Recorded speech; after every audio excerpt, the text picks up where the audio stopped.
Hey everybody, welcome to another episode of Reviewing Comics with me, your host, Alexander Turbin. Today we're going to be going over Scavengers number 4, a triumphant comic from 1993. But before we get into that, I'd like to show you some of my own work. This is Random Access. It's usually a full-size, full-color anthology that I put together with a bunch of other artists. This is a special Inktober issue though, so there's lots of black and white. But there's art by and stories by me, Paul Courtjohn, and Jake Quirk, Jamie Barrows, Astor D, Jake Reed Jr., Doug Roberts, Tim Quinn, and Richard Parker. So there's a lot of awesome artwork in here. And there's some color, some black and white. But it's a really great comic, and it's 20 pages, full size. And you can get this at patreon.com/Alex Turbin, or you can go to the website, Comics Creators Marketplace. It's not on there yet, but it will be shortly. But there's all kinds of other awesome artists and books on comicscreatorsmarketplace.com. And I will be putting the link on there probably. Maybe. I don't know. I always forget about links. But let's get into the book, Scavengers. So this is the Collector's Universe 04560 of 20,000. God, I hate that. You know, I am a collector. I'm also a speculator. Not really. I'm not really a speculator because I don't ever buy a comic thinking that, oh, I'm going to sell it for a higher value at some other point. I'll buy a comic if I think I can sell it at a certain point. Like I'll go to the dollar store, and if I see like I went to the dollar, went through the dollar bin last year. I think it was last year, and I got like 50 or 60 Star Wars comic books, and for 80 cents a piece, I think, because it was like buy 20 for $15 or something like that. And so I bought them all knowing that I was going to sell them for, $3 or $4 or $5 or whatever. And there might be a $20 issue in there or something like that. So I'll do that. But I never buy a comic book for like $20 thinking it's going to go up to $100. I don't think I've ever done that. But I don't discount people that do that, because they definitely serve a special part in our collection hobby, in this comic book hobby, for good or bad. I think it's mostly for good, even though like you had that 90s glut where you had all those speculators, and then it kind of destroyed the industry. But I definitely think there's a certain spot in the comic book collectors hobby for speculators, and I enjoy them just as much as I enjoy the other aspects of the hobby. But anyway, that's what this whole Collector's Universe 4,560 out of 20,000 is. It's really kind of lame, but it is what it is. The cover is by Francesco. I don't know who that is, but he's definitely an imagey type artist. I look at this boobs and butt thing that he's got going on here. I'm not in love with the cover. Super imagey. I like a lot of image, but I only like image from the creators that are good, I guess, or and even then only to a certain point, because if it doesn't have a good story to go with this great art, then I'm really not really gonna go very far into the story or into the book or whatever. But here's the contents. Cover penciler Francesco. Penciler and cover inker is Garrett Berner. Cover inker is Mike Halbilab. I apologize for mispronouncing anybody's name. I mean, I didn't even get that one close. Interior colorist, Bad Boy Studios. Cover colorist, Garrett Berner. Graphic designer, Steve Thorokos. Inker, Christina Idoni. Letterer, Gary Peterson. Writer, John Riley. I'm not going to go into all this other stuff. Does an indie comic, because this is an indie comic, they're trying to pull themselves off as the next Image comic. Do you guys think that an indie comic needs all of this stuff?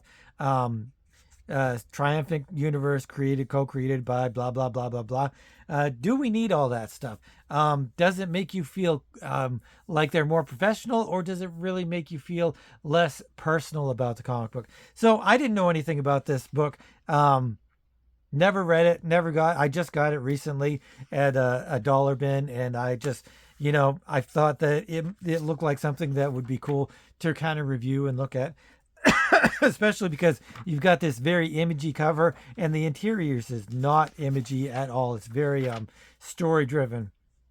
I thought it was a superhero comic book, but I go in and it's actually more like a Firefly. I think it's more like a cross between Firefly and maybe Star Trek, because you've got this main character who is the captain, and this is actually number 4, and I don't know what happened between issues 1, 2, and 3, and they don't explain it in a cover blurb, in an inside cover blurb. I love inside cover blurbs to tell you what's happened in, especially in indie comics. Just like Jim Shooter says, every comic book could be somebody's first comic. This is my first comic, so I don't know what happened. And as you guys know, I hate that. But if they don't do that, I'm like, okay, well then maybe they'll explain what happened in the previous issues as the story goes along. Nope. No mention of what happened, other than this girl who was a pilot. She was put into some sort of predicament, and she's asking the captain to explain himself and give her an apology. He's like, I'm not going to apologize, but I'll explain a little bit. You're a pilot. I put you on a boots on the ground situation because as a pilot, you can become distracted or you can become distanced by what's going on, which is really kind of makes a lot of sense. If you're dropping bombs on somebody, you should know kind of what's going on and who they are and all of that stuff to kind of maybe feel some of the compassion and or dislike for what they represent. So she's all pissed off, and she leaves. And then this other guy comes in. He's talking to the captain. Apparently they were in some sort of star battle, spaceship fight. And this is like, I assume he's the engineer or something. And he's giving the captain a lowdown on how damaged they are. And they're really damaged. They're like 75% capacity, blah, blah, blah, all that kind of stuff. And so the engineer recommends they go further into deep space to although that doesn't really make a lot of sense because he says we can't repair this ourselves. We have to go to a space dock. But he suggests going deeper into space. That doesn't make any sense. So the captain's like, we're going to go to set a course for the landing. We'll see if Choi can repay a favor. So he's going to meet some person and see if he can get their ship repaired. It doesn't show the ship. That's one of the things I really wish they did. I wish they showed actually what their ship looks like. Like, what would the point of Star Trek be if they never showed the Enterprise? They don't even talk about the ship, I don't think, as to what's the name of the ship or anything like that. They might give it an offhand reference, but I still don't know what it is. So they're flying through space, I guess. And here's a couple of guys who are actually saboteurs. Don't give any explanation as to why they're saboteurs. And then they just hate this engineer guy for some reason. I'll read this little thing here and we can go from there. Here he passes them by and he says, I can't wait to take out that pompous son of a Teppan. Calm yourself. We've worked too long for this to blow it now. Get to Rikvek. Tell him we're moving up the schedule by 3 hours. Gotcha. But I still get to pull the trigger.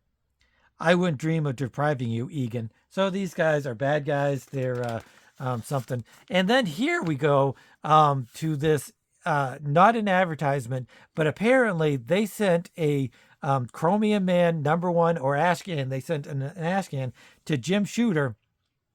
And he sent back such a fantastic reply that they felt like they had to print it here. His reply was, Dear Adam and Eric, the Chromium Man Ashcan shows a lot of promise. Wonderful, quirky, stylized, beautiful art, intriguing story, and a crisp dialogue. This could be the start of something big. Congratulations. Defiantly, Jim Shooter. So he didn't say, why don't you let Defiant publish that? Which I think is what they were trying to happen. But anyway, it's a nice little blurb thing that even though it's kind of ridiculous that they put it in there, it makes it warms my heart up too. So we go to this next part of the whatever interlude on the ship, and there's somebody. I'm going to read this part because I don't know. It doesn't really make any sense, but it also gives you a little bit of a hint as to what happened previously. Meanwhile, hey, easy, it's just me. Whoops, sorry. I was just testing the feel of it. What is it? I used some of the Jantha hide to shroud a 525 blaster. Okay, why? The Jantha didn't show up on our sensors. It should make the pistol pretty much invisible. You're pretty resourceful. Brown chicken, brown cow. Yeah, so they're developing a relationship. Don't know who this is. Weapons guy. Don't know who she is. Have no idea. They're all dressed like superheroes too.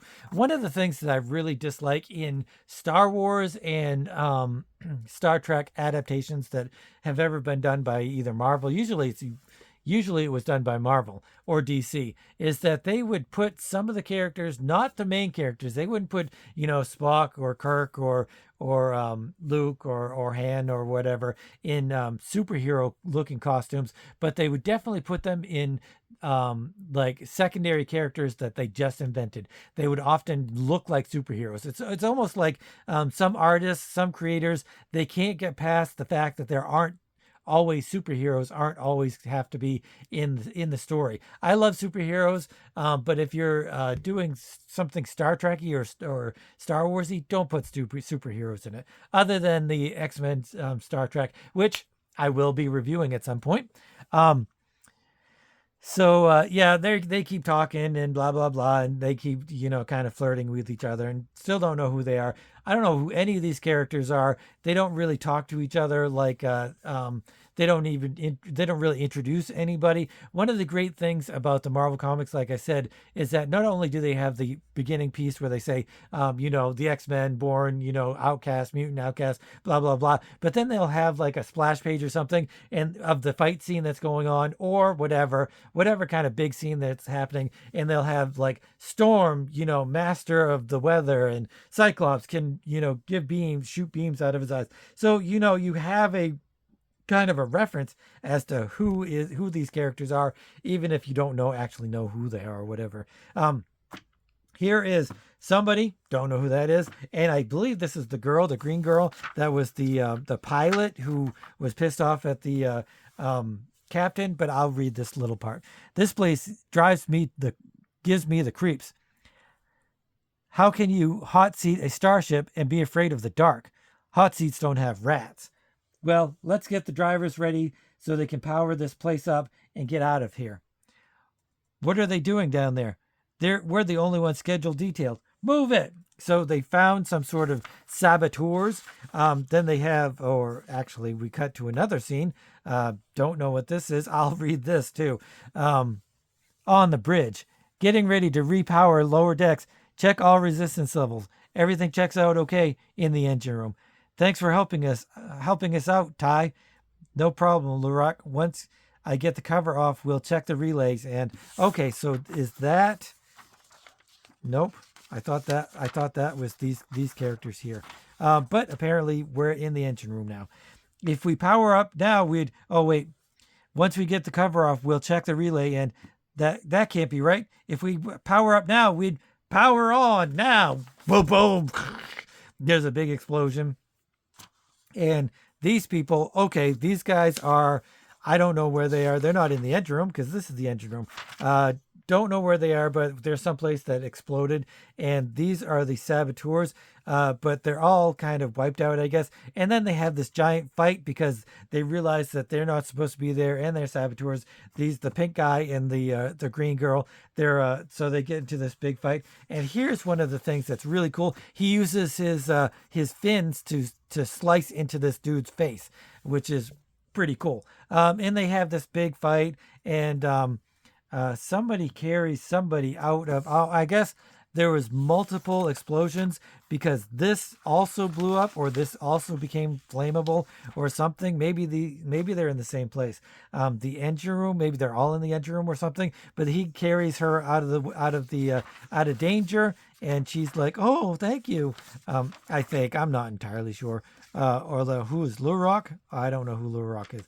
Oh wait, he's all aflame, so maybe he has some kind of super flame powers. These guys look a lot like not the Imperial Royal Guard by the Chris Claremont and John Byrne issues of Dark Phoenix and Lilandra and all of that kind of stuff. They look very much like that. They're like, or Guardians of the Galaxy kind of thing.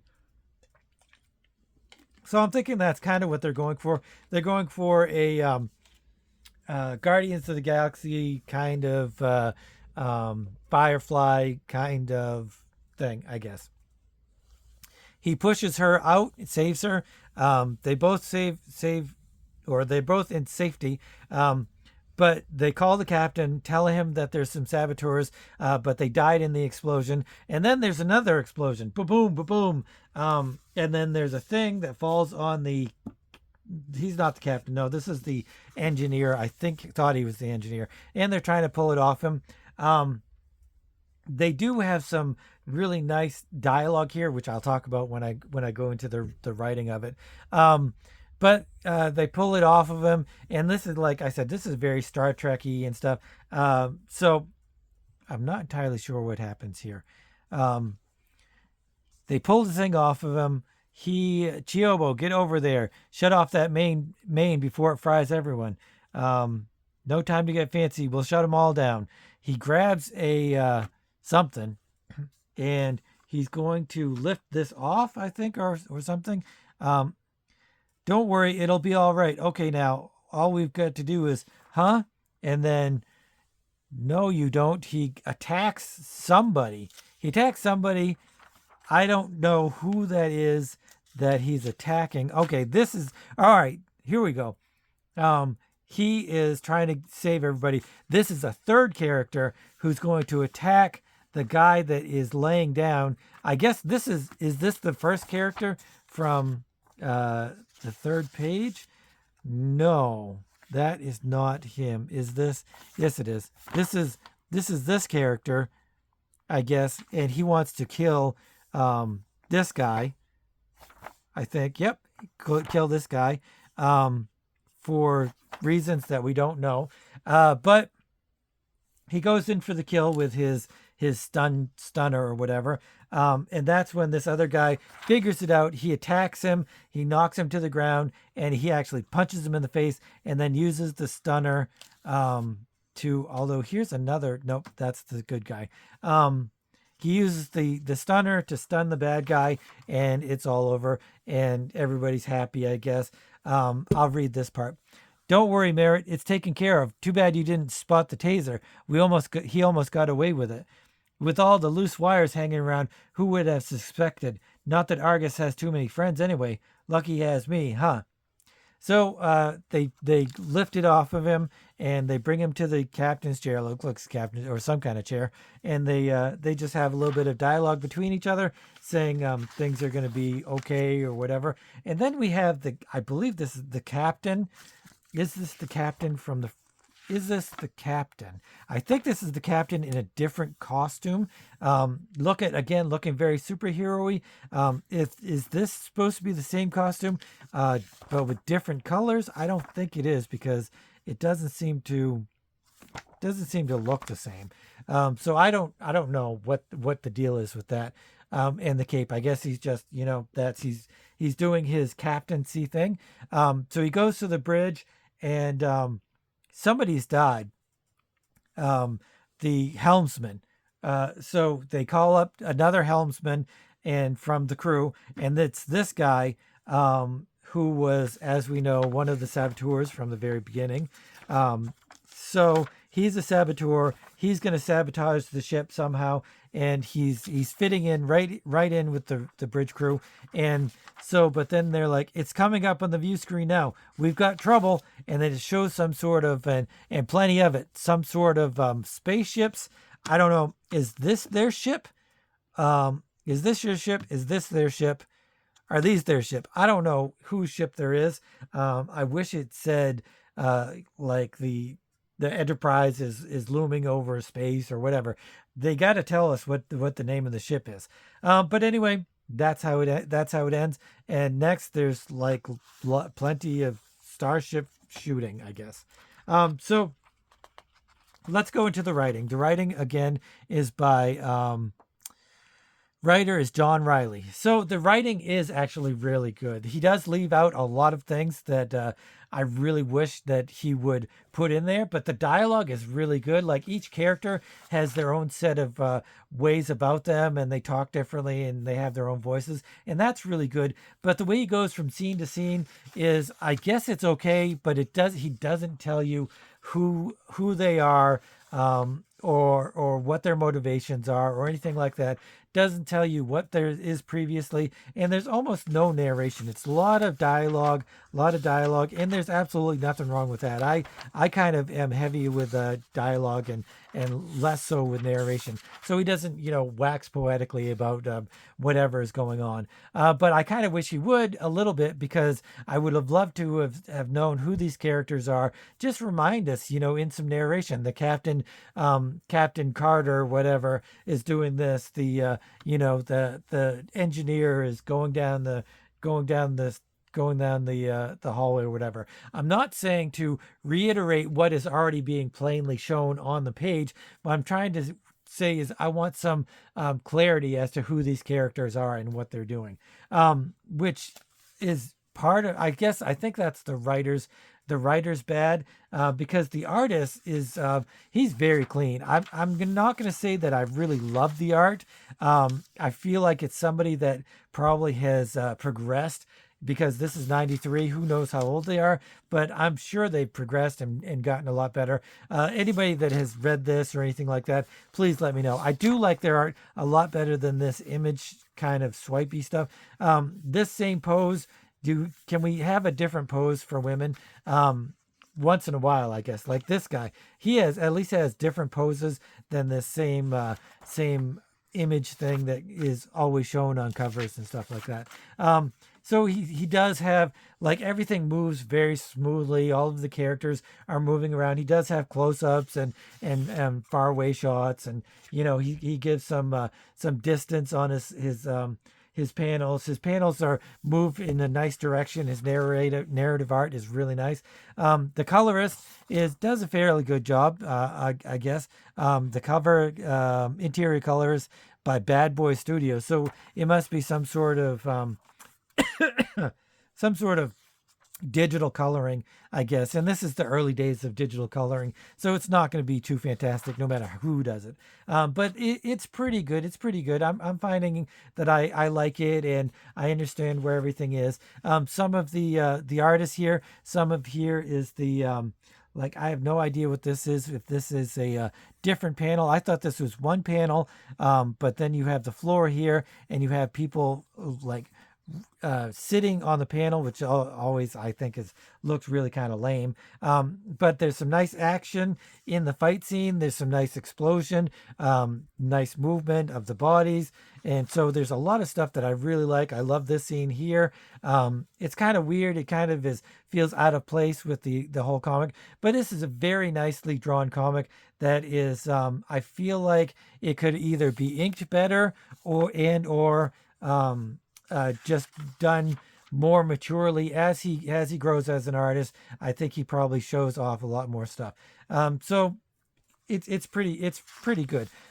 So what would I give this as a score, as a rating score? So if I see Scavengers number 4 or number 5, I don't know how many there were. Like I said, if anybody has read these Scavengers, please let me know and give me maybe some background on the story, and maybe some background on how many issues we went, something like that. But as for a grade, if I see this in the dollar bin, I'm not going to get another copy. So it starts at a 7, working its way down. Usually, if I'm starting at a 7, working my way up. So I'm going to say they really have all of these people working on this book. They're trying to be very professional, and there's a lot of qualities about this that could be construed as professionalism. And the writing isn't bad. It's enjoyable, other than the facts that I don't know exactly what's going on a lot of times because I don't know the characters, and this is the fourth issue, and I don't know what's happened previously. I feel like if I had started with issue number one, I would not have that problem at all, though. And like I said, the writing is pretty good. It's pretty enjoyable. It moves along smoothly. I never had to go back and reread pages. So I'm gonna give this a 7. I'm gonna give it a 7. I could probably I couldn't knock it down because of so many people in the editorial part of this, because they're really trying hard to become something big, and I give them kudos for that. I give them kudos for their little letter from Jim Shooter. I appreciate that, even though I made fun of it.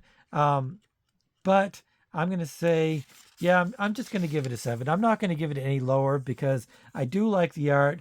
I do see where he's coming from. I do see where he's going, and the inking is pretty good. If this is depending how tight the pencils are, that is, if this is really tight pencils and the inks are kind of just following what the pencils are doing, he's got some nice line variation, and they've got some nice texture and stuff like that. The colors do go a long way. He's got some really nice backgrounds, so there's a lot of stuff that I really do, even though I'm not loving the art. I'm feeling that it's of quality, and one of the reasons I don't love it is because I don't think that there's a style yet.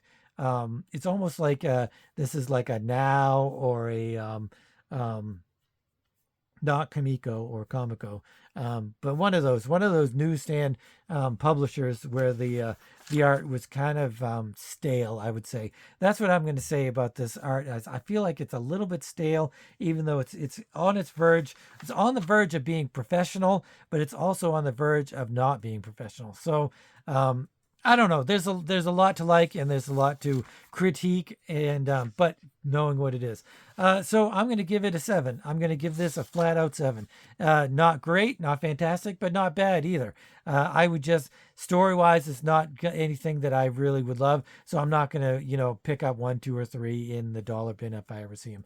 And they're not worth anything. So I'm not going to pick them up for that reason either. So, and this whole collector's universe of whatever, that is just a big, I wish they hadn't put that on there. It looks like they're catering to a certain clientele, and although I do appreciate it, I don't appreciate it at the same time, if you know what I'm saying. So anyway, Scavengers number 4, I'm giving a 7. So if you're new to the channel, please consider subscribing, hitting the notification bell, and all of that cool stuff.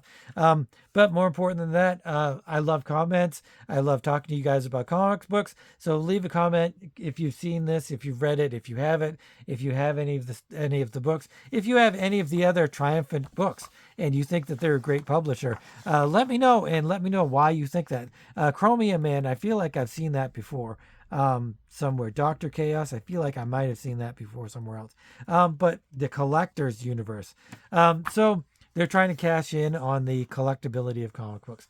So anyway, thanks for watching, and I'll see you on either tomorrow or Friday, and hopefully we've got an interview slash promotion for Kurt Bruegel's new mega graphic novel, comic book, trade paperback, whatever you want to call it, the Crom anthologies. I'm really looking forward to that, so I hope I can get Kurt on here sometime soon. And thanks for watching, and as always, keep on creating.